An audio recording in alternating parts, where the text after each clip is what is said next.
Opozita dhe majoranca arrin paktin surprizë për reformën zgjedhore në mes të krizës politike. PD dhe PS bien dakord për ndryshimet në kodin zgjedhor brenda 15 marsit të këtij viti.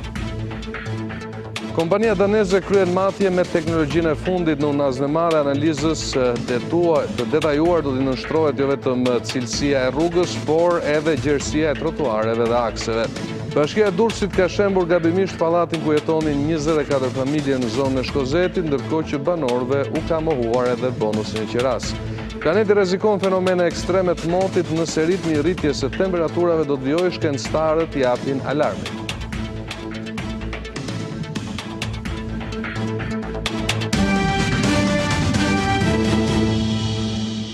Shikues nderor, përshëndes, do të jemi bashkë për këtë edicion informativ të orës 16. Gjykata e Krujës ka liruar nga burgu ish antarin e bandës Durrësit, Endrit Dokle, i dënuar në fakt nga gjykata e krimeve të rënda me burgim përjetshëm. Avokatët mbrojtës kanë kërkuar lirimin e tij duke konvertuar dënimin e burgimit përjetshëm dhe duke kthyer atë në 25 vite burg, sipas legjislacionit të vjetër penal. Më pas gjykata ka llogaritur kohën e paraburgimit, kohën e vuajtjes së dënimit dhe zbritjet për sjelljen në qeli dhe në përfundim kërkesa është pranuar nga gjyqtarja e Krujës Enkelejda Hoxha. Urdhri për lirimin e të dënuarit mësohet se është dërguar në prokurorinë e Krujës për ekzekutim.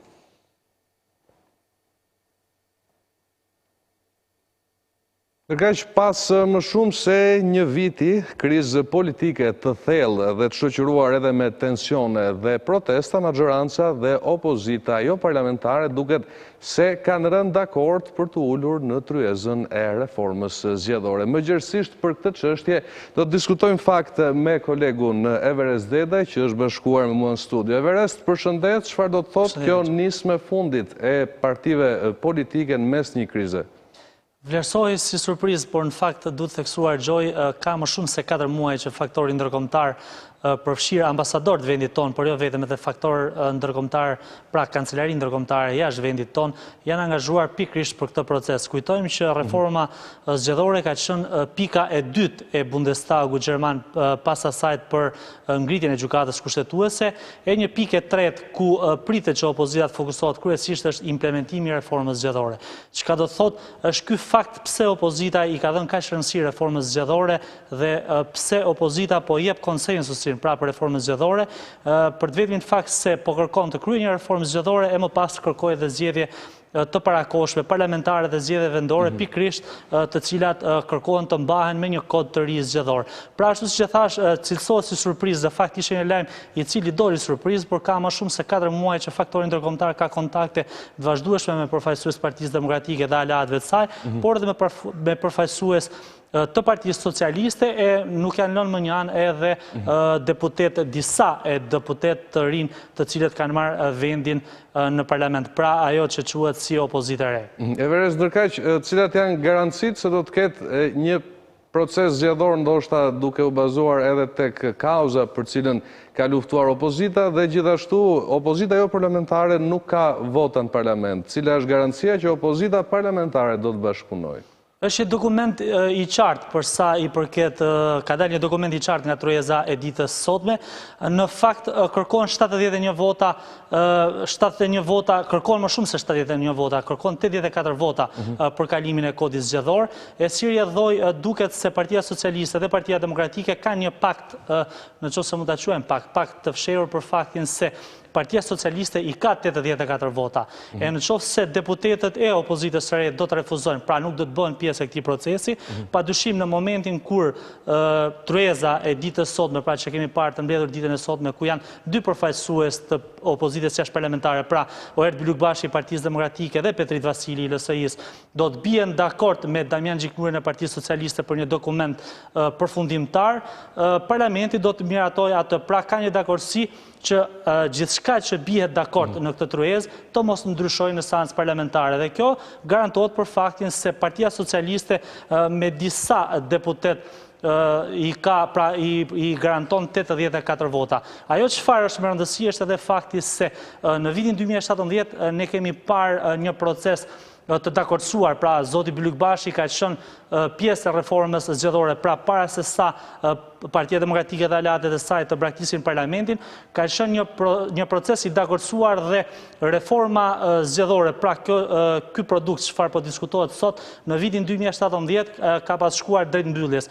Ishte konflikti politik dhe disa zhvillime politike të cilat e stopuan këtë punë, çka do thotë se garancia për që kanë rënë dakord sot, pra dakordësia dhe garancia që kjo reformë të mbyllet para 15 marsit është totalisht e arritshme për faktin se pothuajse i gjithë produkti është gati, vetëm disa çështje janë të pambyllura, të cilat kryesisht do të marrin ekspertizën e OSBE-s dhe disa përfaqësuesve të tjerë ndërkombëtar. E qartë, dhe Veres Deda, faleminderit edhe një herë për bisedën. Mirë, shikues, nderuar, detajet do t'i ndjekim me kronikën.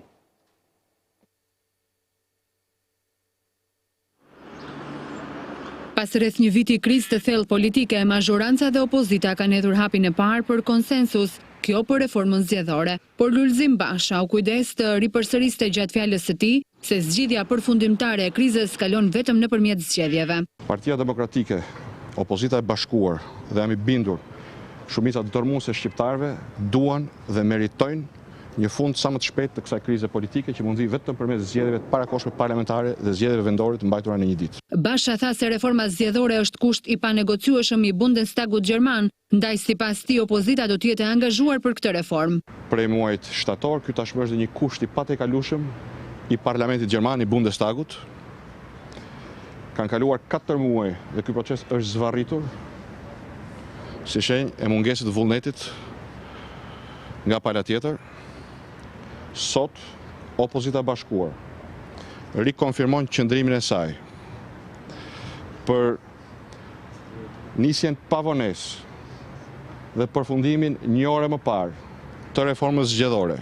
Deklaratat e Bashës erdhen pas një takimi me aleatët e tij, ndërsa ripërsëriti qëndrimin pronë ndryshimit të sistemit, edhe pse ai nuk është problemi i proceseve zgjedhore në Shqipëri. PD-LSI dhe aleatët janë bërë pjesë e reformës zgjedhore, por tashmë do të ketë një proces të gjatë i cili pritet përfundoj brenda 15 marsit. Partia Socialiste dhe Partia Demokratike ulen sërish një tryezë rrumbullakët në Pallatin e Kongreseve, pak metra larg zyrës së marrëveshjes së Rama-Basha në 2017. Por ndryshe nga herë të tjera në diskutim u përfshin dhe përfaqësuesit e LSI-s dhe opozitës parlamentare. Pas rreth një viti nga djegja e mandateve politika gjeti dakordsinë për reformën zgjedhore, tashmë edhe me vetën e Partisë Demokratike. Ashtu siç është kërkuar nga Selia Blu, puna për reformën zgjedhore do të zhvendosur në një komision ekstraparlamentar me praninë dhe të ekspertëve ndërkombëtar, punat e cilët pritet të përfundojë me 15 mars. Ky dokument sot garanton atë që ne kemi kërkuar prej kohësh, që reforma zgjedhore bëhet me konsensus dhe ky konsensus i arritur të qëndrojë deri në fund. Në marrëveshjen e firmosur nga Gjiknuri, Bylykbashi, Vasili, por jo nga Hajdari, thuhet se do të formohet këshilli politik ku 2 përfaqësues politik nga ana e opozitës jashtëparlamentare dhe ekspertët e saj do të punojnë me 2 bashkëkryetar të Komisionit të Reformës Zgjedhore dhe ekspertët e atashuar pranë tij. Diskutimet në këtë këshill do të jenë vetëm për rekomandimet ose OSBE-dirit. Ne do përpiqemi të punojmë me konsensus, patjetër me ndihmën e ekspertëve të OSBE-dirit, cilët do i kërkojmë zyrtarisht vinë në Tiranë, me qëllim që të adresojnë çështjet të cilat palët mundohen. Pavarësisht se Rudina Hajdari nuk ka firmosur paktin politik, në parim ai është dakordsuar me diskutimet, por sërish sipas opozitës parlamentare duhet të jetë në lojë edhe ndryshimi i sistemit. Të ju garantoj që unë do luftoj deri në fund për këtë betejë. Kryeministri Edi Rama dhe pse e ka cilësuar një vit të humbur për gëzon rikthimin e opozitës në tryezën e dialogut, ndërsa ambasadori i Bashkimit Evropian në Tiranë e ka konsideruar hap të rëndësishëm në stabilitetin politik dhe të ardhmen evropiane të Shqipërisë. Presidentja e Komisionit Evropian Ursula von der Leyen dhe kryeministri kroat Andrej Plenković kanë bërë thirrje së bashku përpara Parlamentit Evropian për hapjen pavonesat negociatave me Tiranën dhe Shkupin. Gjatë paraqitjes së programit të presidencës rotacionale kroate, von der Leyen nënvizoi se perspektiva e qartë evropiane është gurthemeli i këtij procesi. E qartë dhe vendosur, presidentja e Komisionit Evropian Ursula von der Leyen bëri thirrje që Ballkanit Perëndimor t'i jepet një perspektivë europiane. Gjatë fjalimit të saj në Parlamentin Evropian, ku paraqit programi presidencës kroate, presidentja von der Leyen theksoi se negociatat duhet të hapen, pasi si Shqipëria ashtu dhe Maqedonia Veriore i përmbushën detyrat e përcaktuara. Croatia knows better than most the power of European perspective. Kroacia e di më mirë se kushdo tjetër fuqinë e perspektivës europiane. Kroacia e di më mirë se vendet e tjera transformimin e sistemit komunist. Është e rëndësishme të ruajmë vrullin e tanishëm. Brenda disa javësh Komisioni do të paraqes metodologjinë e re të zgjerimit në mënyrë që ne të diskutojmë modernizimin i cili është shumë i nevojshëm, por me rëndësishmja është ju japi miqve tanë në Ballkanin Perëndimor një perspektivë europiane, duke filluar bisedimet e pranimit. Ata i kryen detyrat e tyre, tani është radha jonë. They've done their homework, we've asked them to do, so it's time to give them a real perspective to move on now. Ndërsa kryeministri kroat Andrej Plenković nuk e fsheu dëshirën që gjatë mandatit 6 mujor të Kroacisë t'i bindë vendet skeptike për fillimin e bisedimeve të pranimit. Le prochain rapport de la Commission européenne et ses propositions. Është e rëndësishme që ne të respektojmë kriteret politike dhe duke parë përparimin individual së cilit vend kandidat, me synimin që antarësimi në BE të jetë qëllimi përfundimtar i negociatave. De maintenir les principes du respect des critères politiques. Thirrja e dy zyrtarëve vjen një ditë përpara vizitës në Shkup dhe në Tiranë të komisionerit për zgjerimin Oliver Varhej. Ai ka nisur që javën e kaluar edhe bisedimet me Francën dhe Holandën për metodologjinë e re të pranimit të vendeve kandidate.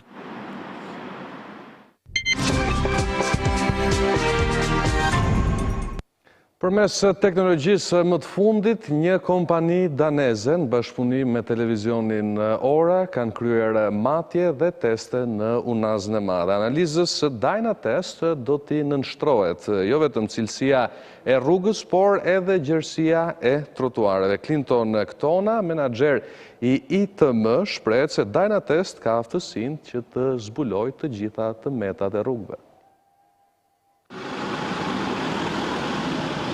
Ekspertët danez dhe italian në bashkëpunim me Ora News kanë vijuar me matjet e standardeve në rrugët e kryeqytetit. Në qendër të vëmendjes janë shtresat e asfaltit, cilësia e materialeve, por edhe gjerësia e trotuareve dhe të akseve. Kjo pasi shpesh janë hedhur akuza për ngushtimin e tyre, duke fituar qoftë edhe nga pak centimetër shumë të mëdha. Ekspertët janë dalur jo vetëm në rrugët urbane, si Teodor Keko apo Xhanfize Keko, por edhe në Unazën e Madhe, ku përmes pajisjes Dynatest kanë kryer matjet.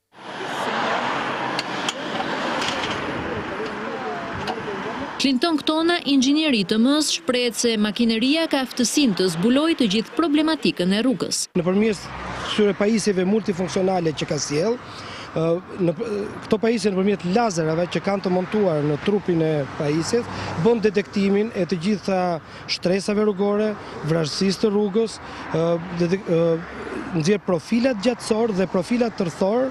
Po ashtu edhe inxhinierët italian flasin për procesin që ndjekin. Ne sollëm këtë pajisje që është pas meje, e cila është e përbërë nga 2 pjesë dhe është aftë që të llogarisë profilin transversial për të pasur një vlerësim të trotuarit dhe të një pjesë tjetër me të cilën mund të llogarisim cilësinë e sipërfaqes së trotuarit. Ora News siguron se në përfundim të ekspertizës do të bëjë transparente të dhënat, duke u ofruar shqiptarëve një panoram të plotë të situatës. Menaxhimi i situatës pas tërmetit ka zbuluar në fakt një skandal në Bashkinë e Durrësit. Ky institucion nuk ka mohuar bonusin e qeras 24 familjeve të një pallati që u shemb me argumentin se ishte i pabanueshëm. Por në një prononcim për televizionin Ora, nënkryetari i bashkisë pranoi se bëhet fjalë për një gabim njerëzor, ndërsa premtoi gjithashtu gjetjen e një zgjidhjeje. Mund të konsiderohet gafa e madhe e menaxhimit të situatës post tërmetit në Durrës. Një pallat në Shkozet i shëmbur me shpërthim të komanduar siç tregojnë këto pamje më 8 dhjetor të vitit kaluar, për bashkinë është i banueshëm. Ndaj, 24 familjeve që jetonin aty është mohuar bonusi i qiras. Po e marrim sepse na thonë më që pallati juaj është i banueshëm. Asnjë 24 familje që janë këtu, asnjë gotë ujë s'kan marrë. I kontaktuar nga Ora News, nënkryetari i bashkisë pranoi se ky është gabim njerëzor, pasi pallatet që shëmben nuk futen në sistem. Ai sqaroi se këta banor duhet paraqiten pranë bashkisë me vërtetimin e banimit për të përfituar bonusin. Por ky gabim në menaxhimin e informacionit mbi pallatet e shëmbura nga Bashkia e Durrësit po u kushton rënd banorëve që fillimisht thonë se humbën mundin e një jete e tashmë kanë mbetur në rrugë të madhe. Ta na ka thënë që do të zgjidhet, po akoma figuron në sisteme vjetë. Ne do ngrim çadra, do flem këtu, nuk do vëm këtu. Pallati ku sot nuk ka më asnjë gjurmë sipas banorëve ishte dëmtuar që pas tërmetit të 21 shtatorit dhe për këtë ata akuzojnë bizneset që ndërhyjnë në katin e parë. E kanë shkatruar komplet, i kanë prerë këmbët, i kanë futur në themë, nuk kanë lënë gjë pa bërë. Por edhe pse ju ofrohet bonusi, ata kërkojnë që pallati të rindërtohet aty ku ka qenë prej 40 vitesh. Fëmijët e Borizanës po mësojnë ABC në një palestër të përshtatur si klas, pasi shkolla e këtij fshati u dëmtua nga tërmeti dhe si rrjedhoi do të shembet. Vështirësitë këto ditë u kanë shtuar edhe temperaturat e ulta, pasi 2 rezistenca elektrike nuk mund të ngrojnë të gjithë sallën. Ndërkohë më të rriturit shkojnë çdo ditë në Thuman për mësim, por thonë se orët i zhvillojnë të shkurtuara. Palestra e shkollës së Borizanës është kthyer në klasë. Aty zhvillojnë mësim më të vegjëlit e shkollës, e cila do të shembet pas dëmeve nga tërmeti, por kushtet nuk janë as pak të përshtatshme. Faqet e duart e kuqe të nxënësve tregojnë se 2 furnellat elektrike nuk e ngrohin dot të gjithë hapësirën e palestrës.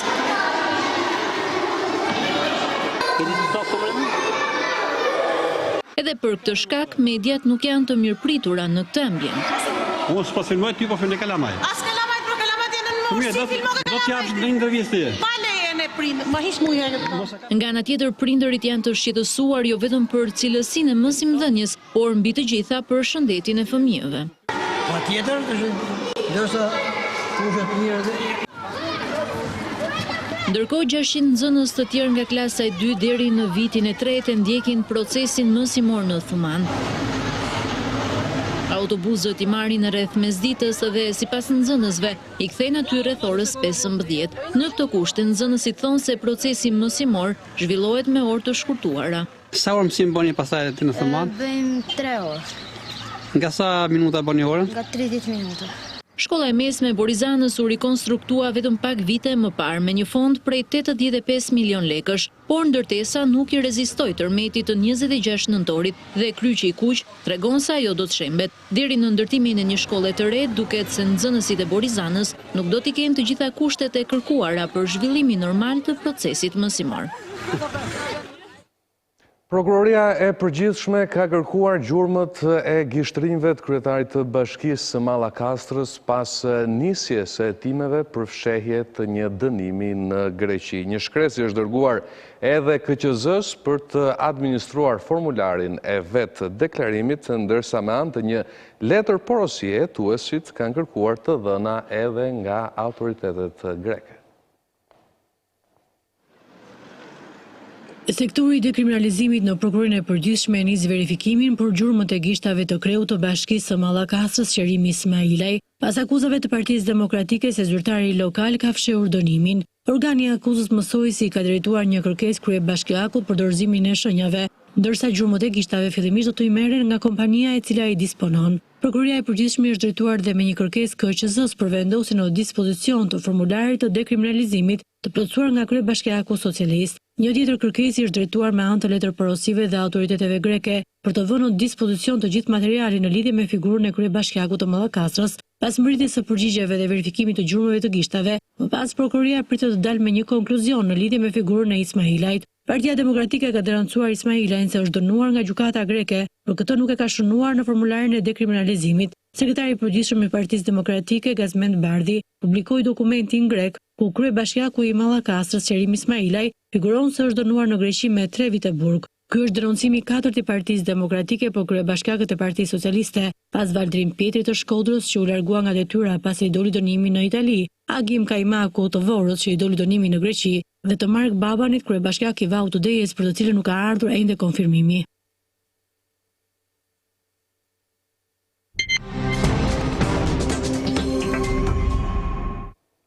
Një javë pas vrasjes makabër të Drita Saliajt në Mallakastër, ngjarja vion të ketë ende pikpyetjet e saj. 16 vjeçari Sindi Sheaj zbuloi faktin e tmerrshëm se gruaja është përdhunuar përpara se të vritej, ndërsa të rinjt shkuan në shtëpinë e saj për të marrë kanabis sativa. Nëna e 16 vjeçarit, edhe pse nuk e beson që i biri ta ketë kryer një akt të tillë, kërkon dënimin maksimal për të. Detaj nga dosja hetimore se Drita Saliaj u përdhunua para se të hidhej i gjallë në rezervuar, tronditi po aq shumë sa vetë krimi makabër në Gjerbës të Mallakastrës. Luis, më falni se jam dhe shumë e shqetësuar. Por ato që flitet në media nuk jam dakord. Ka qenë 16 vjeçari Sindi Sheaj, ai që në dëshminë e tij ka zbuluar këtë fakt, ndërsa ka shtuar se ata kishin shkuar në shtëpinë e gruas për të bler hashash. Akuza e ka tronditur nënën e 16 vjeçari tjetër të dyshuar për vrasjen, që një herësh është nipi i bashkëshortit të viktimës. Mimoza Saliaj thotë se nuk e beson se i biri mund të ketë arritur deri këtu, me gruan që e kishte si nën. Jo, këtë nuk e besoj, për këtë nuk e besoj sepse Drita ka arritur djalin tim. Ne kemi shkuar atje, dhe ajo vinte dhe unë veja atje. Ndërsa sa i takon përfshirjes së tij në vrasjen e rënd, thotë se do të marrë dënimin e merituar para drejtësisë ku e ka dorëzuar. Shumë keq, nuk do doja që të ndodhesh, po drejtësia të vërë në vend, ta marrë ato që meriton nëse e ka bërë. Dëshmia e 16 vjeçarit ndodhet në dosjen hetimore me të cilën prokuroria e Fierit mori masën e sigurisë arrest me burg për 3 të rinjt me akuzën e vrasjes me paramendim. Por deklarimet e Sindi Shehajt nuk pranohen nga Erviz Zotaj dhe Luis Saliaj, edhe pse ku i fundit në gjykat shfaqi pendes. Po ashtu policia nuk raportoi as për gjurmë të lëndës narkotike në banesën e 51 vjeçares, që jetonte e vetme. Pavarësisht këtyre detajeve të dala nga dosja, duket se ngjarja ende është e mbuluar me mister.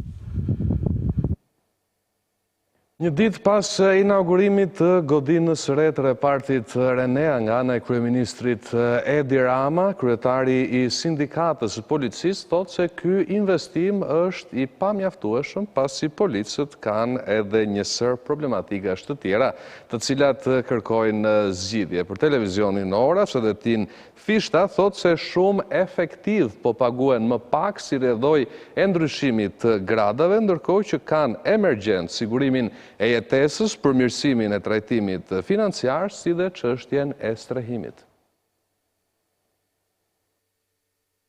Ndërtimi i mjediseve të reja për repartin Renea është një investim i pamjaftueshëm nëse nuk shoqërohet me zgjidhjen e një sër problematikash të tjera me të cilat ndeshet ky repart. Një ditë pas 107 vjetorit të themelimit policisë, kreu i sindikatës, Sedetin Fishta, veçon sigurimin e jetës dhe trajtimin me pagë si më të rëndësishmet. Ne kemi një polici në ana sociale me shumë probleme dhe si e tillë vëmendja duhet përqendru edhe te ky trajtim.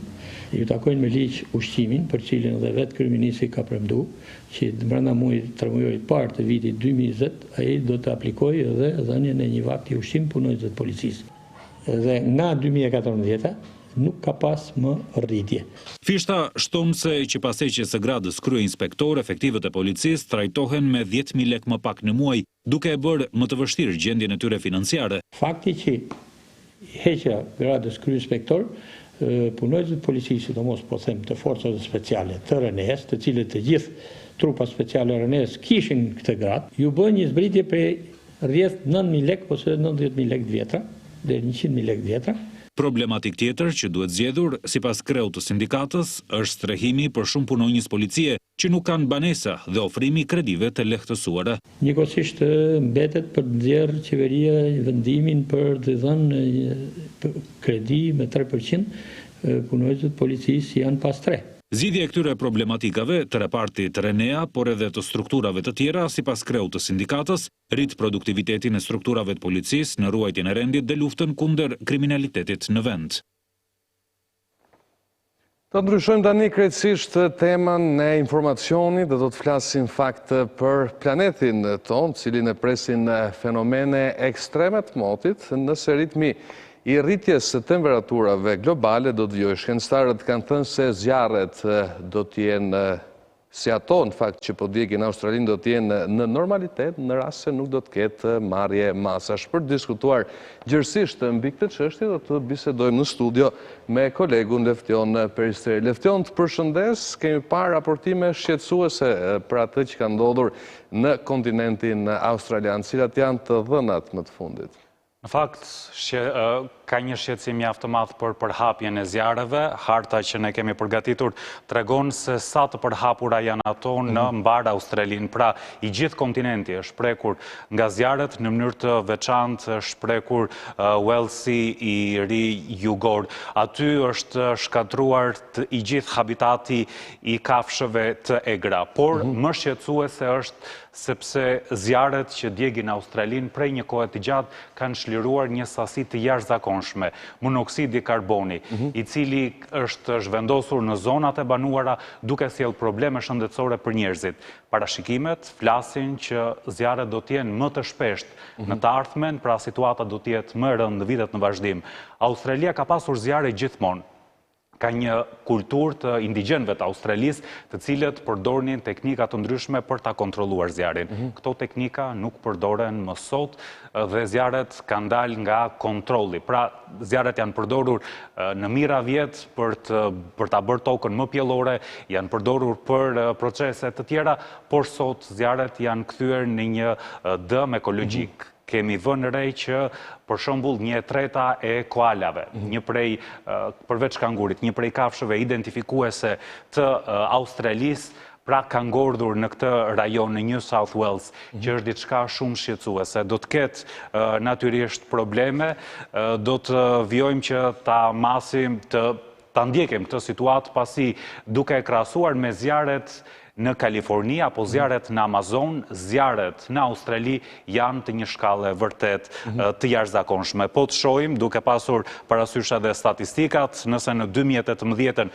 zjarret në Kaliforni dogjën 800.000 hektar nga 2 milion hektar, apo zjarret në Amazon kanë ndjegur 900.000 hektar nga 2.2 milion hektar tokë, në Australi nga viti 2019 në 2020, pra situata e fundit për cilën ne po raportojmë çdo ditë, kanë ndjegur mbi 10 milion hektar, nga 25 milion hektar. Pra, gati gjysma e Australisë është e djegur nga zjarret. Ka pasur probleme me menaxhimin e situatës, sepse autoritetet janë të papërgatitura për ta menaxhuar situatën. Pavarësisht se janë mobilizuar zjarfikës të shumtë, forca vullnetare, është mobilizuar ushtria. Ka pasur reagim ndërkombëtar, por është e pamjaftueshme për t'i përballë zjarreve në një kontinent aq të madh sa Australia. Leftion, një marrëveshje ikonike ku bën pjesë gjitha vendet anëtare të OKB-s, ishte edhe ajo e Parisit në 2015, por shtetet fuqishme si SBA dhe Brazili janë tërhequr. A duhet shërbej kjo si një kamban alarmi për atë që ka ndodhur të paktën edhe në Brazil me Amazonën? Pritet që të ketë një dakordsi pas kësaj ngjarje? Është e vështirë të ndodhë, sepse qeverit në fillim shohin interesin ekonomik. Ndaj është e vështirë që të mendojnë për klimën. Zjarret në Australi, pasojat e tyre janë parashikuar prej kosh, prej mbi 15 vjetësh, shkencëtarët kanë thënë, thatësirat e zgjatur, rritja e temperaturave të përgjithshme në planet, do të sjellin zjarre të tilla apokaliptike, por asnjë qeveri nuk ka marrë masa. Zjarret në Kaliforni janë gjithashtu një tjetër pasqyrë mosvendosjes në balancë të zhvillimit ekonomik dhe të mbrojtjes mjedisit. Kemi tërheqjen e SBA-s nga pakti për klimën. Brazili gjithashtu ka marrë së fundi vendime për ta shpopulluar, për ta shpëllëzuar, Amazonën, kështu që nuk besoj se do të ketë një tërheqje, sidomos në vendet ku janë pushtet udhëheqës populistë, të cilët do të shohin së pari të mirën ekonomike dhe më tej mbrojtjen e mjedisit. Nëse digjet çdo gjë, nuk besoj se do të ketë se nuk do të digjet. Të mirë ekonomik. Leftion, falenderoj edhe një herë që ishe në studio. Nga shikues nderuar, do të shohim një tjetër zhvillim, do të ndalemi në Kosovë, ku lëvizja vetëvendosje dhe partnerët e LDK-s janë përfshirë në negociatat e fundit për t'i siguruar vendit një qeveri të re pas afro 100 ditësh pa një rezultat konkret. Lëvizja vetëvendosje ka bërë ofertën finale për bashkëqeverisjen me lidhjen demokratike e Kosovës. Mediat lokale raportojnë se oferta e Albin Kurtit i është dorëzuar mbrëmjen e së hënës. Homologut Isa Mustafa dhe parashikon krijimin e një kabineti me 14 ministri, nga të cilat 6 do t'i takojnë LDK-s, 5 vetëvendosjes dhe 3 partive minoritare. Lidhja demokratike gjithashtu propozohet të marrë zëvendës